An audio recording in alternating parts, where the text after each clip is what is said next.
बोलो गीता माता की जय। ओम श्री परमात्मने नमः। श्रीमद् भगवद गीता तृतीय अध्याय 11वां श्लोक। देवान् भावयतान्येन ते देवा भावयन्तु वः परस्परं भावयन्तः शेह परमवाप्स्यथ। तुम लोग इस यज्ञ के द्वारा देवताओं को उन्नत करो और वे देवता तुम लोगों को उन्नत करें। निस्वार्थ भाव से एक दूसरे को उन्नत करते हुए तुम लोग परम कल्याण को प्राप्त हो जाओगे। देवान भावयतानेन, यहाँ देव शब्द उपलक्षक है। अतः इस पद के अंतर्गत मनुष्य, देवता, ऋषि, पितर आदि समस्त प्राणियों को समझना चाहिए। कारण कि कर्मयोगी का उद्देश्य अपने कर्तव्य कर्मों से प्राणी मात्र को सुख पहुँचाना रहता है। इसलिए यहाँ पर ब्रह्मा जी संपूर्ण प्राणियों की उन्नति के लिए मनुष्यों को अपने कर्तव्य कर्म रूप यज्ञ के पालन का आदेश देते हैं। अपने अपने कर्तव्य का पालन करने से मनुष्य का स्वतः कल्याण हो जाता है। कर्तव्य कर्म का पालन करने के उपदेश के पूर्ण अधिकारी मनुष्य ही है। मनुष्यों को ही कर्म करने की स्वतंत्रता मिली हुई है, अतः इन्हें इस स्वतंत्रता का सदुपयोग करना चाहिए।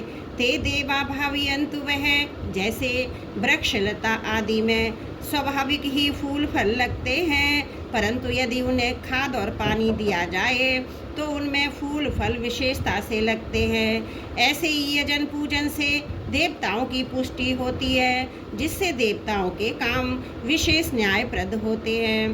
परंतु जब मनुष्य अपने कर्तव्य कर्मों के द्वारा देवताओं का यजन पूजन नहीं करते, तब देवताओं को पुष्टि नहीं मिलती, जिससे उनमें अपने कर्तव्य का पालन करने में कमी आ जाती है। उनके कर्तव्य पालन में कमी आने से ही संसार में विप्लव अर्थात अनावृष्टि, अतिवृष्टि आदि होते हैं। परस्परम भावयन्तः, इन पदों का अर्थ यह समझना चाहिए, दूसरा हमारी सेवा करे तो हम उसकी सेवा करें। प्रत्युत यह समझना चाहिए कि दूसरा हमारी सेवा करे या ना करे, हमें तो अपने कर्तव्य के द्वारा उसकी सेवा करनी ही है। दूसरा क्या करता है क्या नहीं करता, हमें सुख देता है या दुख, इन बातों से हमें कोई मतलब नहीं रखना चाहिए, क्योंकि दूसरों के कर्तव्य को देखने वाला अपने कर्तव्य से च्युत हो जाता है, परिणाम स्वरूप उसका पतन हो जाता है। दूसरों से कर्तव्य का पालन करवाना अपने अधिकार की बात भी नहीं है।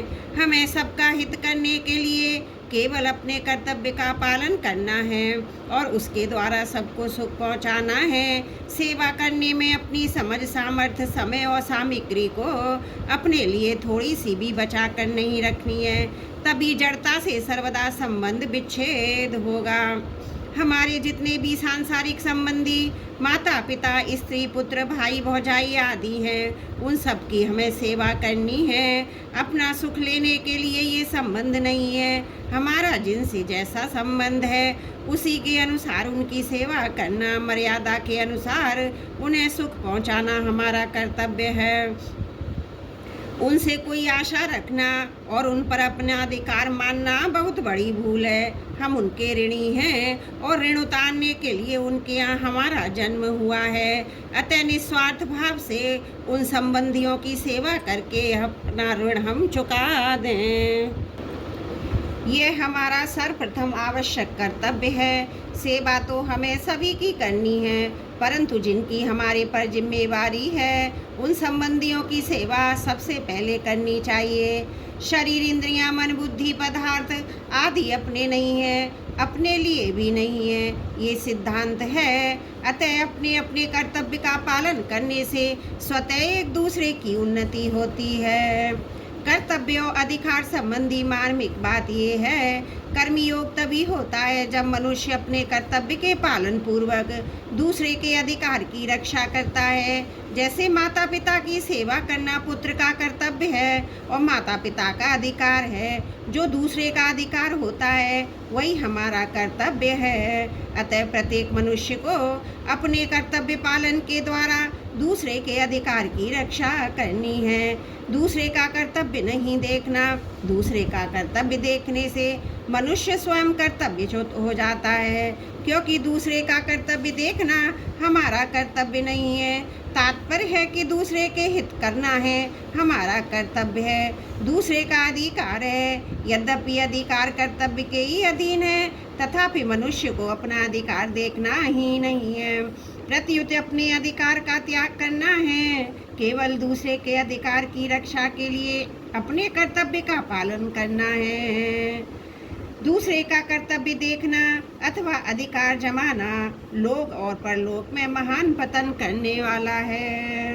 वर्तमान समय में घरों में समाज में अशांति, कलह, संघर्ष देखने में आ रहा है।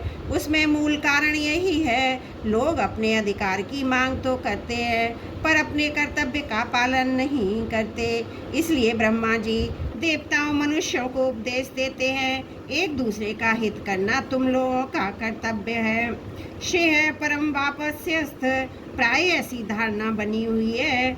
यहाँ परम कल्याण की प्राप्ति का कथन अतिशयोक्ति है, पर वास्तव में ऐसा नहीं है। अगर इसमें किसी को संदेह हो तो ऐसा करके देख सकता है। जैसे धरोहर रखने वाले की धरोहर उसे वापस कर देने से धरोहर रखने वाले से उस धरोहर से हमारा किसी प्रकार का संबंध नहीं रहता, ऐसे ही संसार की वस्तु संसार की सेवा में लगा देने से संसार और संसार की वस्तु से हमारा कोई संबंध नहीं रहता। संसार से माने हुए संबंध का विच्छेद होते ही चिन्मयता का अनुभव हो जाता है। अतः प्रजापति ब्रह्मा जी के वचनों में अतिशयोक्ति की कल्पना करना अनुचित है। यह सिद्धांत है कि जब तक मनुष्य अपने लिए कर्म करता है तब तक उसके कर्म की समाप्ति नहीं होती है और कर्मों से बनता ही जाता है।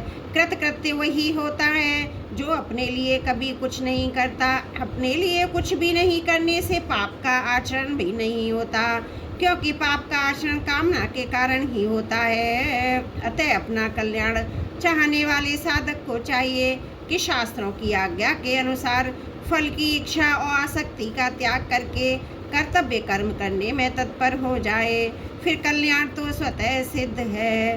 अपनी कामना का त्याग करने से संसार मात्र का हित होता है। जो अपनी कामना पूर्ति के लिए आसक्ति पूर्वक भोग भोगता है वह स्वयं तो अपनी हिंसा पतन करता ही है, साथ ही जिसके पास भोग सामग्री का अभाव है उनकी भी हिंसा करता है, अर्थात दुख देता है। कारण कि भोग सामग्री वाले मनुष्य को देखकर अभावग्रस्त मनुष्य को उस भोग सामग्री के अभाव का दुख होना स्वाभाविक है। इस प्रकार स्वयं सुख भोगने वाला व्यक्ति हिंसा से कभी बच नहीं सकता। ठीक इसके विपरीत परमार्थिक मार्ग पर चलने वाले व्यक्ति को देखकर दूसरे को स्वतः शांति मिलती है, क्योंकि परमार्थिक संपत्ति पर सबका समान अधिकार है।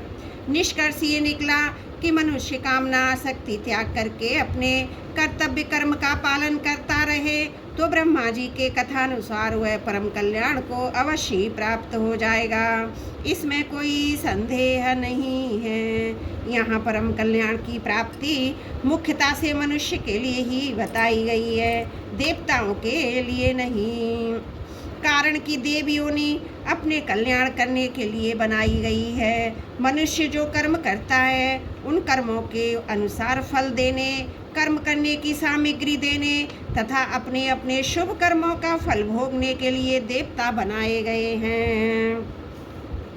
वे निष्काम भाव से कर्म करने की सामग्री देते हैं, ऐसी बात नहीं है, परंतु उन देवताओं में भी अगर किसी में अपने कल्याण की इच्छा हो जाए तो उसका कल्याण होने में मना नहीं है।